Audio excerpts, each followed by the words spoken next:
Good afternoon, everyone. Thank you for joining Fireside Chat with Debbie Martz. Our guest today is Henery Lee. I'm just going to leave it that simple.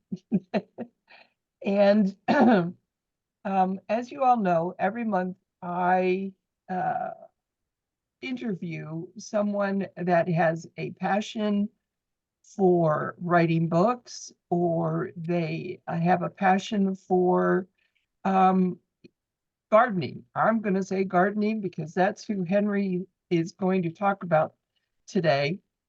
And Henery, I took this little bit of information from your site on Tower Gardens. So I'll just read this briefly. Most people agree that eating healthy should be a priority. Show of hands, I agree. However, they also agree that eating healthy is challenging because it can be time-consuming, confusing, inconvenient, and very expensive. And that goes along with whether you're a vegan, gluten-free, or keto, or whatever. That's so true. So Tower Garden uses NASA-designed vertical aeroponic technology to make growing your vegetables, fruits, flowers, and herbs fun, convenient, and easy in a compact space and water efficient ways. In a compact space and water efficient, saving you time and money while cutting out the confusion and wasted produce. I can attest to that. How many times do we buy something and we're going to use it and we put it in the drawer and we forget it's there? Tower Gardens can be an excellent option for those who kill everything with a black thumb. Evidently, Henery, you have a black thumb, or for a master gardener or anyone in between. I am a gardener, but I don't classify myself as a master garden. Everything just works out when I touch it, so I'm good with that. Grow food in your living room, school, even your church, your community center, and your library, indoor or outdoor, year-round. And I like this. This is cute. It is the easy button for those looking to grow their own fresh produce in a space-efficient, water-efficient, and chemical-free way. And as I get started here, or while Henery will tell us what is your background and what brought you to using a tower garden and sharing. And while you're doing that, I'm going to put your information in the chat so everyone can connect with you later. Okay? Yeah, absolutely. Thank you. Thank you, Debbie. Thanks for having me on here today, too. It's been a pleasure to get to know you a little bit. And I know you and I have met through a community called Connected Network, through Chris Burhaw's Connected Network. And he has actually supported me in this new endeavor. I say new, but really 6 years ago. Is when I was introduced to these aeroponic garden systems that you see here on my my left shoulder here. So my journey with gardening and stuff and my background really starts in the classroom. I was a classroom teacher for about 14 years here in the #1 district in Ohio, Dublin City Schools, at the #1 school in our district, Dublin Jerome. I was introduced to these through two very non-conventional avenues. One, of all places, eHarmony. I met this girl who I thought she was cute, and she was actually older than me, but she looked like she was 10 years younger. I obviously, y'all want to know her secret, right? And it was about what she fueled her body with. She actually had one of these in her living room, And so she grew all of her own kale. Like, I didn't even know what kale was. This is really embarrassing. So I don't know who's watching this, but I did not know what kale was until I was 37. She introduced to me what kale was. Um, she also introduced to me different things like arugula. She gave it to me. I ate it. It tasted super spicy. I was like, wow, this like lettuce has a taste. And she just literally pulled it right off of her tower. I met her parents. Her parents had a few of them. Her brother had a few of them. And she also was huge uh, on eating plant powders. Some of us have probably heard of turmeric before. It helps, what's odd is a lot of people don't even know what turmeric tastes like. You ask them, how long have you been eating turmeric? Oh, for 10 years. Well, what does it taste like? Oh, I don't know. I just eat it because I heard it's good for you, right? So it was about 6 years ago when I had a wake-up call. Up until then, I was known as the Burger King guy. I would Burger King 3 times a week, minimum. I would teach people how to fill out the surveys on the back of Burger King. I hope Burger King isn't hearing this, because um, and I would teach all my youth. I did youth ministry for 10 years. I would literally call the number with them, fill out the survey so they could get free Whoppers on our ski trips and everything. Everyone in my communities knew that I loved Burger King. I loved Arby's. I loved McDonald's and Wendy's. I would probably eat out at a fast food restaurant about 10 times every week. And you do the math. That's not good. No. When I met this girl on eHarmony, a part of it was, well, I want to continue dating you because you're cute. You're hot, right? So I'll eat healthy. Um, I installed 3 of these into my classroom because of the educational benefits of it as well. Teaching about sustainability, about how the future of farming, the nutrient density, teaching about photosynthesis and all the science concepts too, right? Well, we kind of went our separate ways. So I'm no longer with her. I'm actually single and available. If anyone's out there, it's Debbie, if you have any. Married in 50 years. I'm good. I mean, not you. I mean, it was that was not a pickup line. I'm sorry. Is that, we can omit that from the recording. Just stop talking here. Change the subject. Yeah, so I jumped on the health wagon and I've never left since. I shouldn't say that I shouldn't say that it's been perfect. Everyone has obstacles. Everyone runs into road bumps every now and then. And I've discovered easy buttons in order to stay on the health wagon. And this is one of them. So Oh. yeah.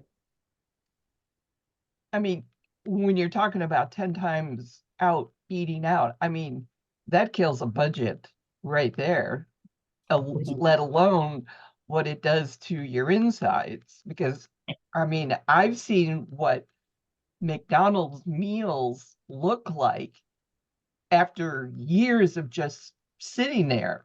And they look, you know, they're fine. There's no mold, there's nothing. So that does not, go ahead. Yeah.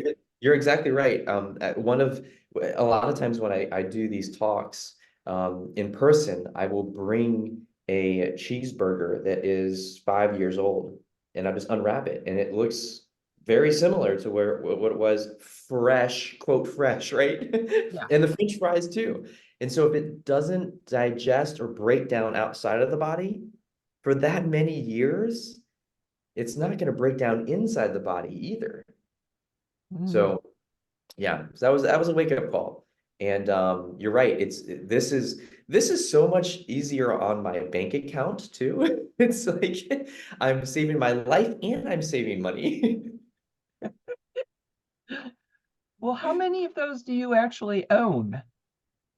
So personally, I have 3 of them. This is actually one of my classrooms here in Columbus Public Schools here in Ohio. But yeah, I mean, Columbus Public has, we just installed like another 6, 7, 10. I think we have a total of 64 now in Columbus. In my classroom in Dublin, where I used to teach, I think we have 8. And really around the entire nation, schools that have tower gardens in them now. We just committed to putting in another 800 schools in Italy. We have them all over Canada. We'll be opening up a couple other markets soon, but I think we're currently in about 10 countries, US, Canada, and a lot of European countries. So. Well, you know, it reminds, or what I was reading, and I never even gave it a thought, but how you can actually like have a tower just to focus on flowers and one just on herbs. Mhm. And it's like, well, you know, instead of having, you know, 20 pots throughout the house that you've got to remember to water, you've got them all in one place, because that's my issue. I had to buy grow lights in order to give them the light they need during the winter. But I mean, I like the fact that I can actually grow my own herbs, which have, you know, have always been, I love doing that and using them. So go ahead. I'm not going to interrupt. You're going good. Oh no, yeah. I mean, that's a great point, Debbie. If you have multiple towers, then like a lot of my clients do, then sometimes they just make an entire tower worth of strawberries, an entire tower worth of tomatoes, an entire tower designated to a certain microgreens or something like that. So, and because you can put lights on top, right? These are light blades. Um, it enables you, especially here in Ohio, to double your growing season. You're not just limited to the summertime. You can grow in the middle of winter. So, like it's going to be 30 degrees, a high of 30 degrees on Monday, and I'm growing fresh greens in my living room all year round. I think another benefit too is if you are growing outside, you can see that these are, if compared to the head chef here, this is one of our chefs at Ohio State University, and he's probably about a 6'2" guy. So these towers are normally about 5 stacks tall. 5 stacks means 4 plants, so that's 20 plants. Well, these have extensions. So they have 2 more extensions, so 4 and 4, so it's 28 plants. When you put them outside and you take off these lights, use the sun as the light resource, or as the source of light, you can go not just 5 stacks, you can go 7, 9, 11, 13. You can go 2 stories tall if you want. The sky is literally the limit. So vertical farming is not only economical for for your pocketbook, it's also economical space-wise. It uses at least, or at a minimum, it saves 90% of the space. And if you keep on going vertical, you might be only using like 2% of the space that it would in traditional farming. That's why this is the future of food. How do you harvest that high? Yeah, so that's a great question. We ran into this problem at O'Hare Airport. O'Hare Airport has 26 of these towers in Terminal 2. So if you've ever flown through Chicago, or you are going to next time, stop by Terminal 2 and you'll be able to see the 26 gardens are shared by the 68-ish restaurants that are there at O'Hare Airport. And because they're so tall, then they have a ladder that you can climb up and cut your chives and kale and bib lettuce and all that kind of stuff. There's a friend of mine who she and her daughter have a tower that's 9 stacks tall, so it's almost twice as tall as a normal tower. They have to climb on top of the couch in order to reach the top. So it's fun. It's a fun problem to have. Yeah, that would be a fun problem. And what there's one huge advantage to this. There's no bending over. No, yeah. So we one of the cool things about this is I get to work with folks at Alzheimer's and dementia assisted living Yeah. because Oh, nice. you have all you have all these people who they used to love this as a pastime, and they are not physically capable to get on their hands and knees and till and weed and get in the dirt. Well, they don't have to bend down, like you said, right? They just plant the seeds in the little pieces of rock wool, put them into the little slots, and they just watch it grow. They plug it in. It's literally turnkey. Plug it in, you watch it grow, and you eat it. And I bet and to them, they're enjoying a pastime that they absolutely loved every summer, and now they get to experience it all year round, basically. They And do.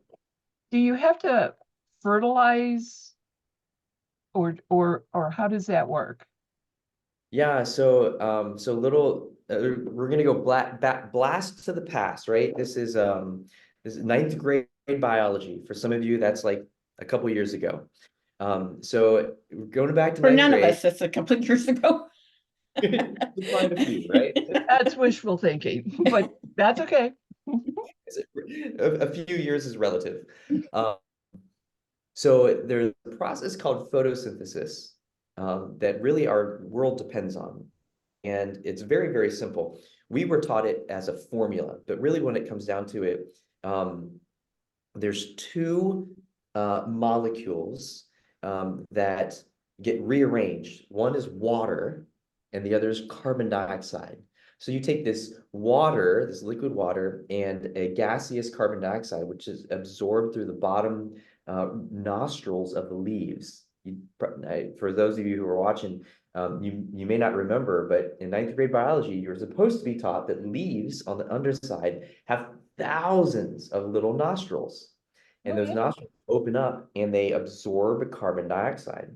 So if you have carbon dioxide in the atmosphere and you have water in the basin, then you have the two limiting factors that would normally stunt growth, but now you can just grow as large as you want. Now, you have to have a way to rearrange those two molecules of water and carbon dioxide, and that's when light comes in. So light energy breaks those apart, rearranges the molecules into two products: oxygen, which is a gaseous form that is released out of the nostrils of the plants, and the other is called glucose. This is glucose. Glucose rearranged into a strawberry, or glucose rearranged into a carrot, or glucose rearranged into a potato, a kale, chives. It's all rearranged molecules of glucose. So this is the result of photosynthesis. Now, in order to speed up the photosynthesis, in order to make it a well-oiled machine, yes, you get to have a source of nitrogen, of phosphorus, of selenium, of different elements. These probably ring a bell from the periodic table of elements. So there does get to be some nutrients that are put into the basin, in the reservoir. And those nutrients can come from a powder form. It could come from, you can get it from feces. You can get it from a compost. In our case, we have a blend that's been tested, tried and true, into a liquid form. And so you can purchase the liquid form and pour it in there. And it's just a cup of the liquid for every gallon that you put into a gallon of water. So it makes the math nice and easy. You don't have to think about anything. And it has all the nutrients that you need to grow very, very, very healthy chives and tomatoes and cucumbers and yeah, even flowers. So according to the statistic or the facts about this tower, it says 98% less water. So how much water are you actually using? Yeah, so okay, so I'll bring this into layman's terms. Let's say that if you comparatively, you take a plant outside that's in soil, right? So the roots are down in the dirt, and if you water it, then all the water really trickles past the roots, and hopefully some of it is absorbed into the roots. But the majority of it actually falls past the roots and back into the water table. Mhm. So what this concept is aeroponic aeroponic gardening technology. It's actually invented by NASA. So NASA took a way to pump water to the very top through a tube that's no thicker than my finger. It goes to the very top of this center column and then trickles over top each of the roots until it falls back into the basin. So all the water, the 98% of the water that misses the roots is not lost in the water table. It's caught in the reservoir and recycled back up to the top. That's So amazing. it conserves 98% of water comparatively to outside if you're just, watering your garden in a raised bed or something. So how do you figure 30% more yield? You're comparing that to what? A garden in the ground? Yeah, so there's been multiple studies. One in particular, one of my favorite was conducted by Atlanta Urban Farms, and in conjunction with, I think it was University of Mississippi. And they took a bunch of conventional foods. They took arugula, bell peppers, string beans, chard, tomatoes, all those. And what they did was they took a 6-month period and they grew all those plants and collectively compared to how much of those how much yield would be outside. And what they found was, on average, it was about 30% more efficient growing on aeroponic towers in compared to in soil. The other really interesting fact is when you look at the cost, because that's what really we're looking. We don't care about, okay, how fast does it grow? We care about, is it going to be saving me money? So that's one factor, and the other factor is it nutritious, right? So not only is it more nutritious because it's more the nutrient density that is locked into these fresh fruits and vegetables. Because it's constantly being showered all these, the water and the nutrients.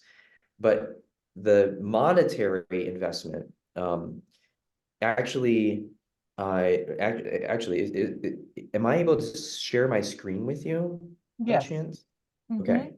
What do you have? It says host disabled. Hang If, on. if you make me a co-host, Okay. I think I'd be able to share this with you. Okay. Okay, I have a graphic. I forgot how to do that. If you just go to participants Yes. Oh, yes. and then, yep, And and then assign us under my name, the little drop-down menu of co-host, and it should be, or to assign as co-host. there we go. Yes, awesome. There we go. Okay, so give me a thumbs up if you can see this graphic. Perfect. Good, okay. And so this experiment was performed again by University of Mississippi in conjunction with Atlanta Farms. And this is the conventional price of arugula, which means this is not organic. This is nothing fancy. This is just right off the shelf. Right. And then at a 6-month yield on a tower, this will yield $39 worth of arugula in 6 months. And so you can see some of these like string beans, it's not actually profitable because it's only $5 worth of string beans in a single port. Yeah, but Over the have you course. seen the price of string beans in the grocery store? In the That's fresh? true. It's true. Yeah. And if you head down here, it's actually more profitable if you have like lettuce, or if you had herbs, right? If you have kale, if you have tomatoes by the pound, cherry tomatoes. So some of these you can see it saves you quite a bit of money. And keep in mind that this was 85 cents per bell pepper. This particular study was performed 10 years ago in 2014. And so that price of bell peppers is no longer 85 cents for a bell pepper. It's more like $1.25, sometimes $1.50 for an organic one, right? Right. And this is organic because you're not putting any chemicals or pesticides, anything on it. So if you add up the cost, this ends up being in 2014, in a 6-month yield, it produces about $800 worth of produce. But that was 10 years ago. So projected into 2020, about $1,000 worth of produce in 6 months. Well, it's 2024, folks. So Yeah. this is more like $1,300 worth of produce in 6 months. So that 30% more yield on a tower versus in Yeah. in the soil is, again, it's not only about the quantity and the size of it, it's about really, is it going to save me money? And that's Right. what lights me up, because I'm like, there are lots of food deserts. Food deserts meaning even places like Columbus, where inner city, they don't have access to fresh fruits and vegetables. Well, this is like the scarcity of food is no longer a problem. We have a solution for that. And in connection with what you're talking about is that so many cities don't have the area that they can turn into community gardens for those that want to do that. But then you run into where people that start the community garden, they don't take care of it. I mean, there's a lot of issues. So I can understand what you're saying. And the one thing I wanted to question was, like you were talking, the peppers. Now, is that a statistic telling me that about 18 peppers from one plant in a 6-month period, correct? Yeah. Wow, that's a lot. That port, I can show you what that port looks like. So this is what a port looks like, and this is a standard tower with, remember, 5 stacks, 1, 2, 3, 4, 5. So about the size of a 4th grader. This is actually me installing some towers at the Ronald McDonald House, which serves and houses residents, usually kids with cancer or kids with chronic diseases. So it's not only a fun project for them to do, you can see they're putting their names and what they're growing inside of here, but it's providing fresh on-site fruits and vegetables that are really, like, not only good for you, but they're so good in your life. Oh, I'm hearing a little bit of echo there. So a lot of these cancer patients, right? they're hanging on, by a thread, and they're fighting for their lives, right? Right. And this is a vehicle that allows them easily to flood their blood with things that are anti-cancer agents, that are things that are going to be fighting off the disease that's deteriorating their body. So yeah, so you asked about these ports here. This port here, in terms of zucchini, I've one season I got 26 zucchinis out of one port. I have another friend who does cherry tomatoes. And so in a single harvest, he had a couple ports with cherry tomatoes. He got 600 cherry tomatoes, and then room to spare for other tomatoes. So it's like, it's a no-brainer, and it only uses up this here is the largest tower, circumference-wise. So this is less than 3 feet wide. It fits in and out purposely of a standard doorway. It's 30 inches total. The smaller one is only 2 feet wide. It's the size of an end table. And just imagine you're getting 26 zucchinis and 600 cherry tomatoes out of your end table. Yeah. So the base, the base that we're seeing, is that just the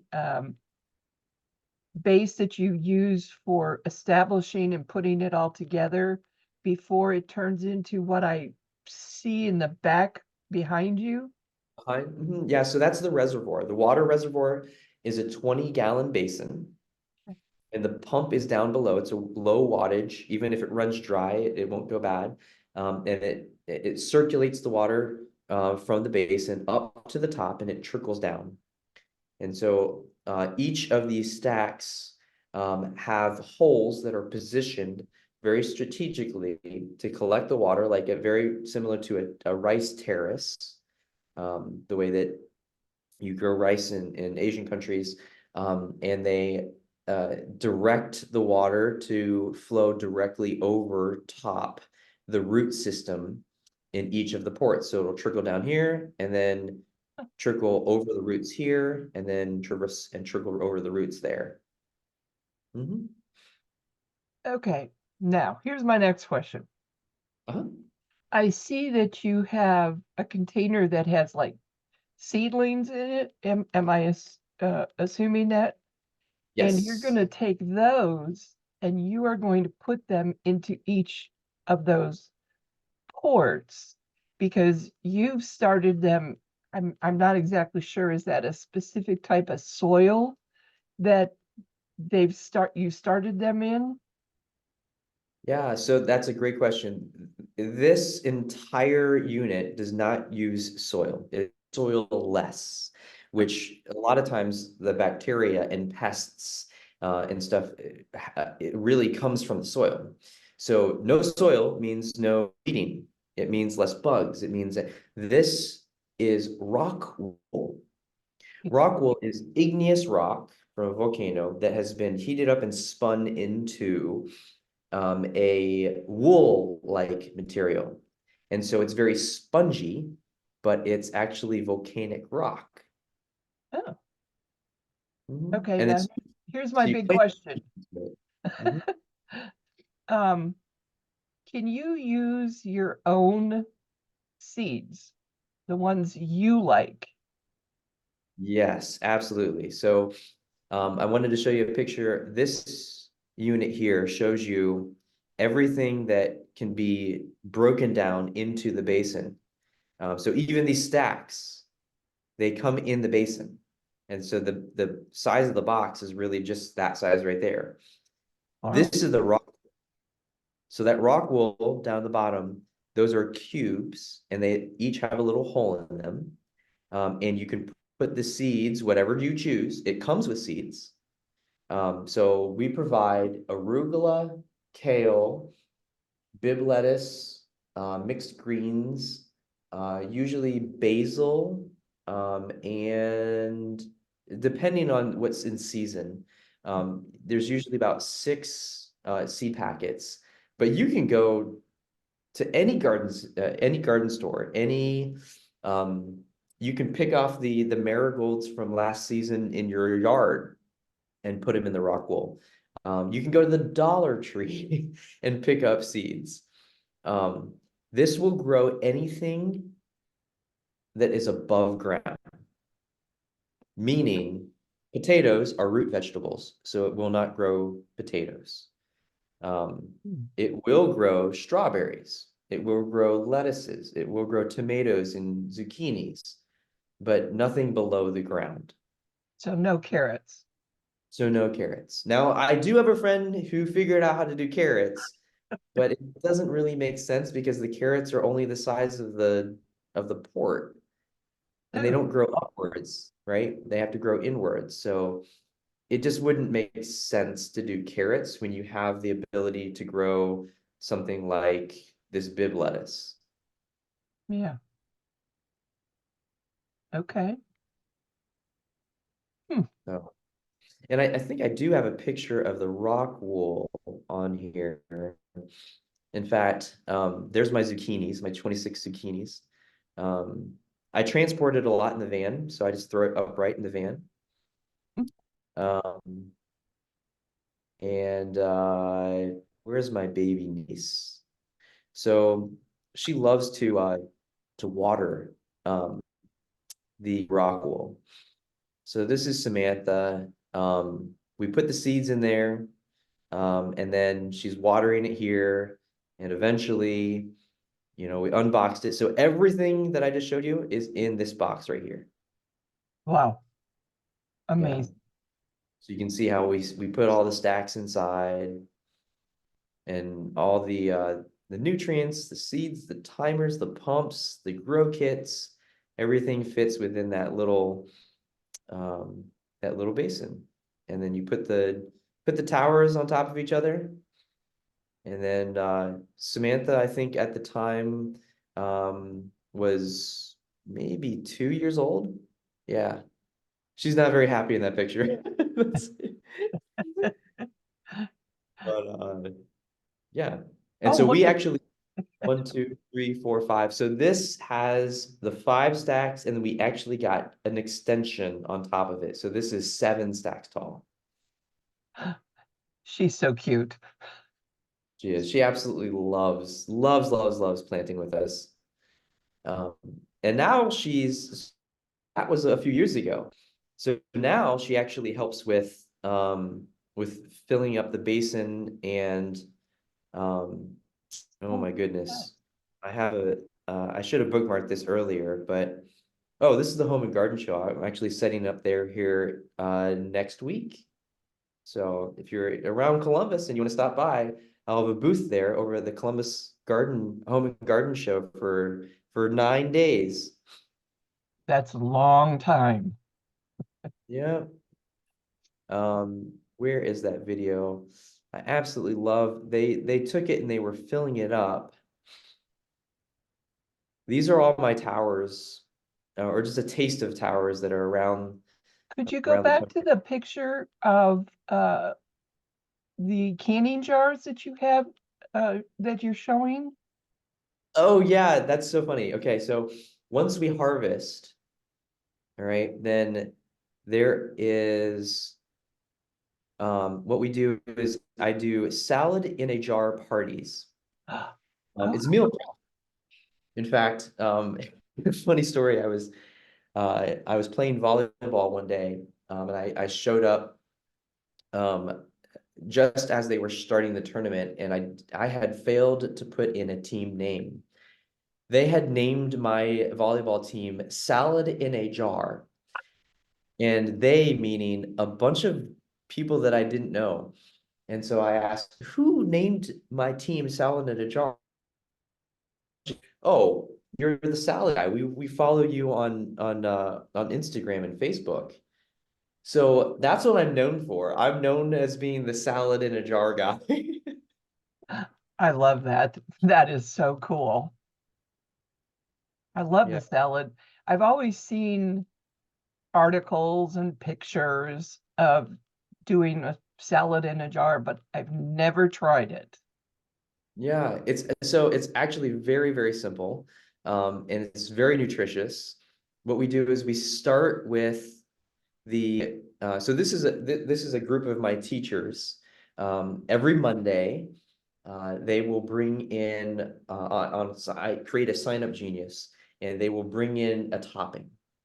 So they'll bring in chickpeas, or they'll bring in frozen corn, or some feta cheese or something. And then we'll take some of the stuff from the towers as well, and they build it out with liquid at the bottom.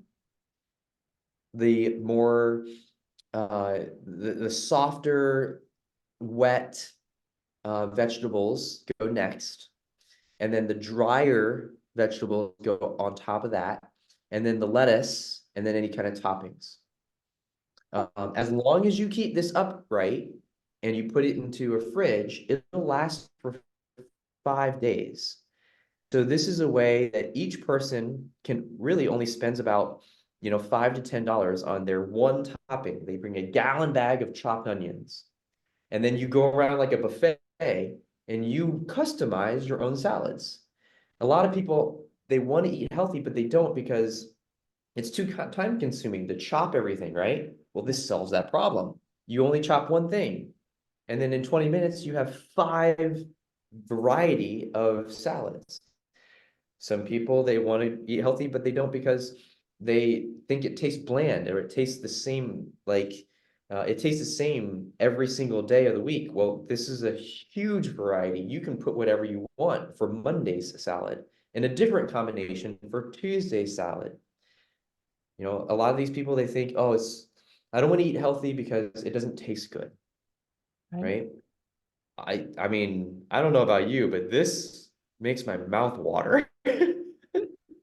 So what you're saying, the liquid on the bottom is the salad dressing. It is, yeah. You can put the salad dressing right inside of the bottom. Wow. Yeah, in fact, you can see the salad dressing in some of these cases. Like here, we have balsamic vinegar, right? We've got a French dressing in there. We've got an avocado dressing in there.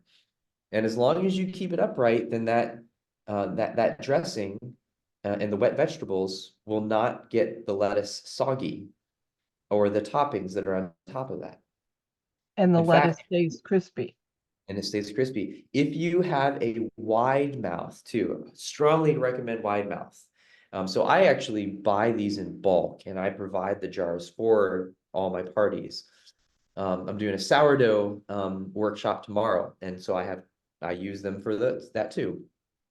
And so if it's a wide mouth, you can invert it when you're ready to eat it, shake it up, and then eat it right out of the jar with a fork. But if you put it on a plate, then you've got you got a salad and a quart size wide mouth mason jar that'll feed 2 people. Wow. This what you're showing here is there's a Facebook group that has to do with Aldi's. Hmm? And what they've been posting lately is the fact that you can cut up fruits and vegetables, strawberries, grapes, stuff like that, put them in the jar, seal them, put them in the refrigerator. They'll last at least a week, if not longer. And I know I've done that with my own, but to actually see that and then see your salad in a jar, I just love it. I think that's an awesome idea. And now you've given me a more practical way to do it than just, looking at a picture and surmising what they were doing. Henery, this has been amazing. Absolutely amazing. I am so thrilled that you've been on here today. And we are going to keep in touch because as you were talking, I've come up with some really awesome ideas that I would like to discuss with you. And to Sally, do you have any questions for Henery? You're on mute. Sally, you're on mute. There you go. I don't. It's been a very interesting. I have just my little hydroponic garden that has 12 sections but it's like in a week and a half. I've got lettuce since I put it together. So not lettuce I can eat yet, but it's growing. I have a hard time keeping the pH balance though. Mm. Any Regular. recommendations, Henry? So there's a couple different buffers that you can put in there, in order to raise the pH to a basic level or lower it. Typically plants, their happy place is between 5.5 and 6.5 pH, so slightly acidic. We personally have, it's called a Tower Garden pH upper and downer. It's like a phosphoric acid. It's a natural. Pour a little bit into the basin if we need to adjust it, and then remeasure the pH. But yeah, you definitely want it to watch that pH, because otherwise, it'll stunt the growth of your plants. I think I need to change some of the water out on mine, and it's because it's pretty high, the pH. Yeah, and there's a lot of different factors that can play into that. If you have any roots that are old, that are dying, if you have any decay going on, then it will cause a domino effect in your pH. It'll because when things decay, then they give off ions, and in hydrogen ions, it's in the form of like carbonic acid. Henry, I have a question I forgot to ask you. Sure. Oh, now I forgot what it was. But I will say one thing is, I don't know about anybody else, but I have been trying to find basil in the store. Dried basil? Or No, I want fresh. yeah, leaves. that I know. Even dried basil is hard to find. Yeah, I'm not finding it. I mean, I'm looking for, cut up, or I want the leaves in that, but it's just not happening. So I'm gonna have to get to grow on my own here. But Ruth or Kathy, do either one of you ladies have anything you'd like to ask Henry? I have a question. Can you hear me? Kathy. Yeah, I've been flipping rooms and listening. So great conversation. I love it.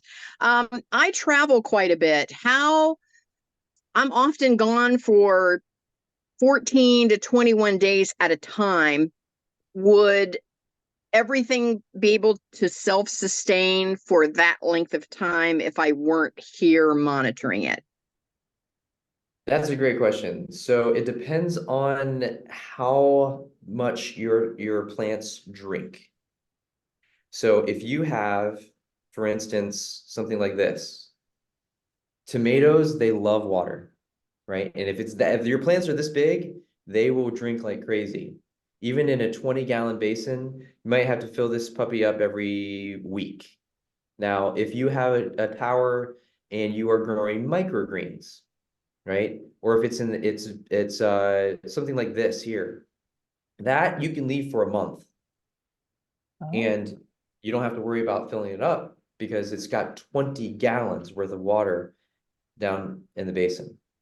If anything, if you have sort of like a dog sitter, right? If you had someone come in, fill up the basin for you, and you just had nutrients sitting out to pour a cup of nutrients in, that's all they would have to do. So if you were gone for 2 months, then have someone come in, after 1 month, put the water and the nutrients in, and then leave it. Okay, good to know. That's pretty cool. Mm-hmm. I'm so happy you're here, Kathy, because I wanted you to see this. This was so cool. And I met Henry a year ago. Ruth, do you have any questions? I know you're on your phone. And if Yeah, no, I don't think so. We have enjoyed listening to it and we may look into it. Oh, great. I did put Henry's information into the chat box for all of you guys to use. And well, with that, I would like to thank everyone. It's getting near 2 o'clock, and I want to respect everyone's time. I want to remind everybody that this recording will be in my YouTube channel. So if you have want to refer this to some friends that might be interested, just make sure they go to Debbie Mark's YouTube channel. And again, I want to thank you ladies for joining us today. And Henry, this has been absolutely beyond my expectations. I had no idea. This was great. So we need to plan a visit to the Coma Garden Show. Yes, exactly. We have towers everywhere. In fact, I work in Dallas as well. So if anyone's in Texas, that's actually my shirt, Pure Hope Ranch. I'm a life coach. That's another one of my hats. And one of the clienteles that I work with are survivors of human trafficking. So Pure Hope Ranch, we're actually installing 100 towers over there so they can be self-sustaining and all the women can heal physically through nutrition, along with all of the life coaching and all the equine therapy and all that we're doing down there with them. Oh, that's right. I forgot about that. Oh, Henry, I forgot. That is such. We'll save that for next time. Yes.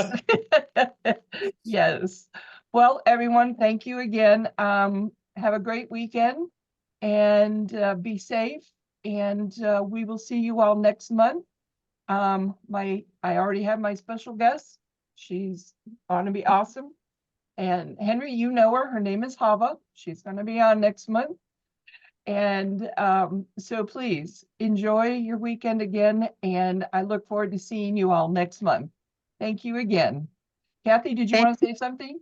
I just wanted to say thanks for such a great presentation. Yeah, Thank you. thank you. Thanks, I guys. appreciate it. Thanks, Ruth. See you all later. Bye. Bye.